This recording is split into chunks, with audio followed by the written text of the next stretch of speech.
sa ating Kalista pair. Ayan. So, dalawang units ito pinag-combine. Isang mid at saka isang end. So, in this part, nag-suggest si First para gawin yung dining area.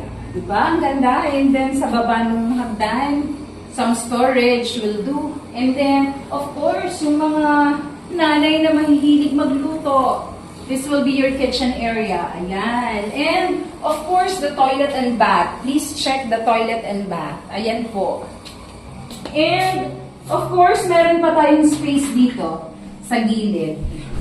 Ayan. So, pwede pang maging service area and future expansion kung ano man po ang additional nyo pang gustong gawin. So, hope that we have bring you some suggestion. Basta ang ganda po kasi look at how the living area is dressed up. Ayan. So, and yung taas, tingnan nyo po, yung kaninang napuntahan natin. Ang ganda-ganda ng naging outcome ng aming pong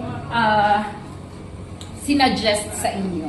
So, hope that we had given you a good way how you can dress up your unit. Of course, since siya ay end, yung kabila, may space pa tayo dito sa gilid and of course dito sa taas. Ano? So, ito yung space natin dito sa gilid. Ayan. So, yan. Of course, diretso na to dito sa sa ating garahe.